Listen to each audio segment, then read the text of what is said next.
Hi, I'm Rich Close, and today's iPhone tutorial is on the phone app. Please make sure to click the link and subscribe to my YouTube channel. Also visit richclose.com. Okay, the phone app. After all, the iPhone is first and foremost a phone with a ton of other capability. So the phone app, right, is the green phone icon. I have it stored in my dock down here, but you can find it, looks like this. Before I talk about the phone app, I do want to talk about settings.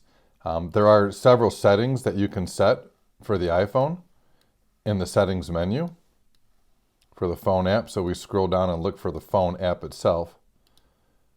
And I'll have another video where I'll take you through all the settings that are available for the iPhone, right, to set it up. So look for that video.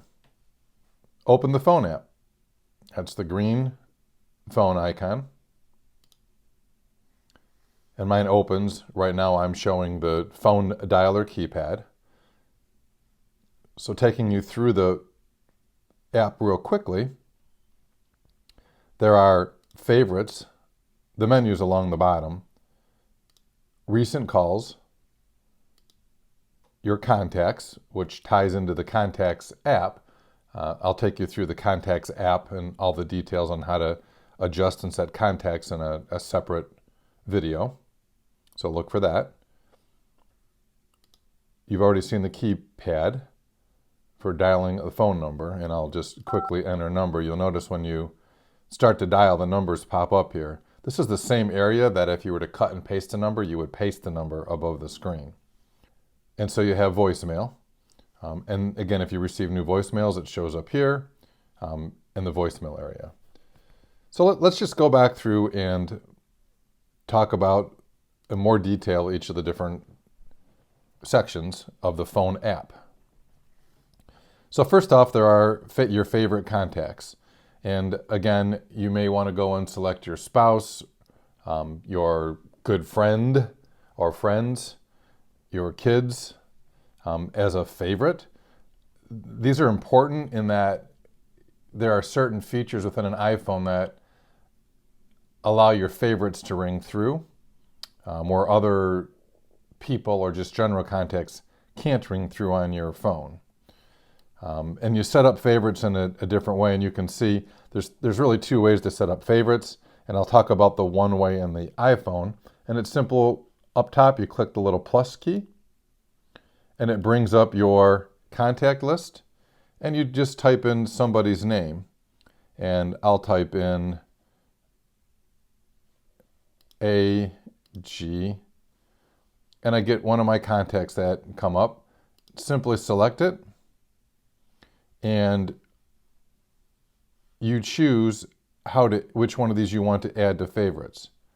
So I'm going to pick her mobile number and add that to favorites. And now you see that person has been added to my favorites, along with my others.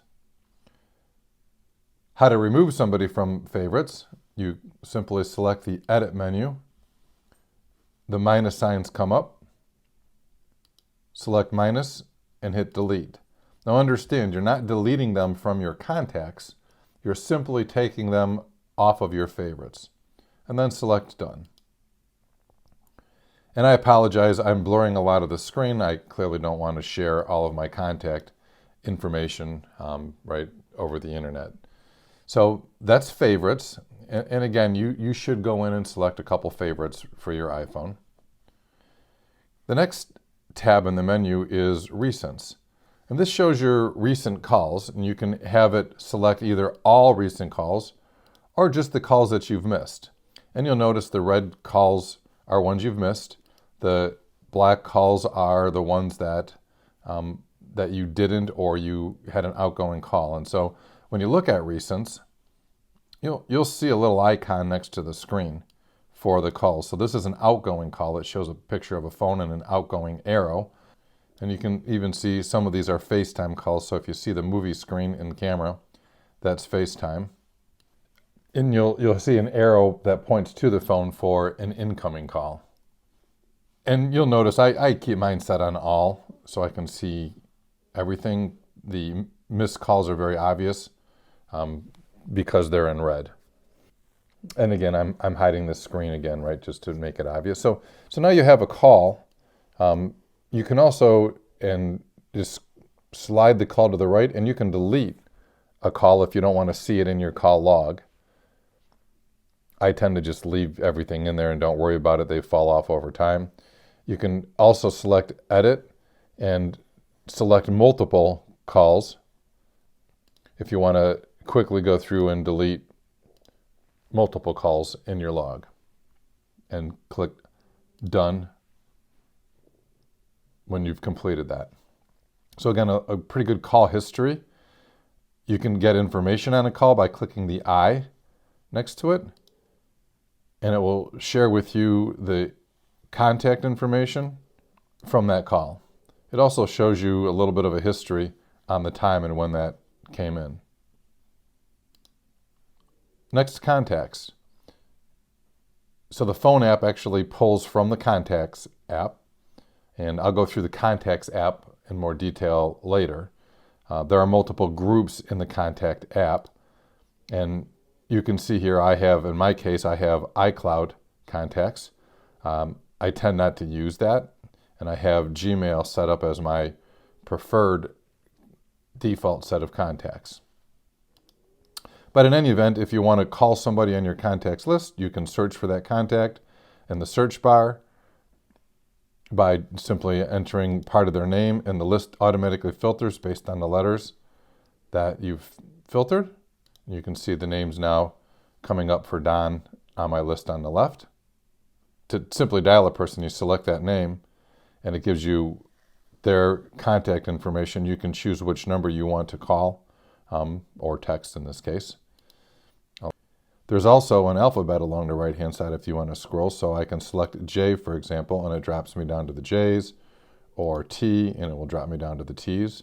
So if you want to get to an alphabetic listing and quickly get to that set of names, you can do that with the alphabet on the right-hand side. It also allows you to add a new contact if you want to do this while you're in your phone. And again, I'll show you how to do that a little bit later. And then the keypad, and I'll delete this. So to dial a number, you just simply type in the number, right? And then hit dial to make a phone call.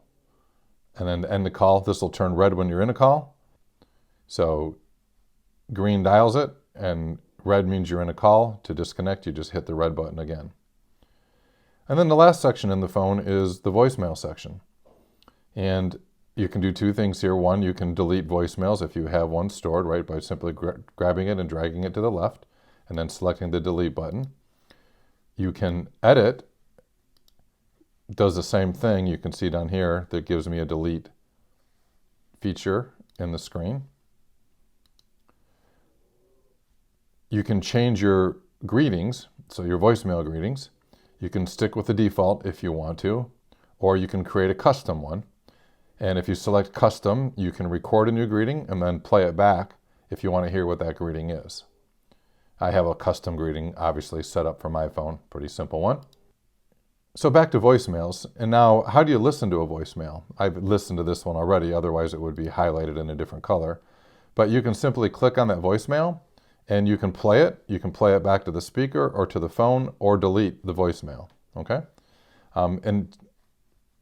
The iPhones actually transcribe the voicemail, so you can see there's a little transcription of what was in that voicemail shown below.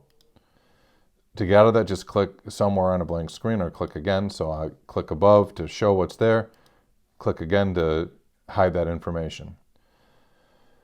All right, a little hidden problem in voicemails is when you hit delete, it only temporarily deletes it. And you can see I've got this deleted messages area here, and I'm showing 6 in here. So while I think I've deleted the messages, the truth is I still have messages in my deleted folder. Some of these I haven't listened to. You can see my blue icon here. And I knew what they were about, so I didn't listen. But to permanently delete them, you have to go into the deleted area and hit clear all. If you don't do that, they continue to build up in this deleted box and will eventually fill up your mailbox even though you've listened to all your voicemails. Make sure you go in and delete your messages in the deleted area. And again, you would just hit clear all and the messages would be deleted. And I'll do that right now. So now they're permanently gone and you can't get them back. One of the other things that you can do in your recent call log is, for example, here's a number that came in. Because I didn't know the phone number, I didn't answer the call. That's just part of my little personal process.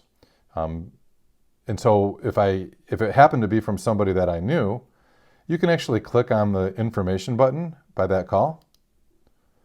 And it gives you a lot of choices, right? So I'm not seeing any contact information. I don't know the person. I don't know where this number came from. But what you can do is there are some buttons on the bottom of the phone for this new number. You can create a new contact. Maybe it's a new doctor or a new friend. You can go in and then create a new contact by selecting this link. And it opens up and lets you enter their first name and last name. You can add a photo if you want to and save that new contact. You could, let's just say it's a person who got a new phone number and you have that person in your contact list already. You can add to an existing contact. When you select this link, it will open up, show you your contacts. You can search for that person and add that number to their contact information. I'll cancel out of that since I don't know this person.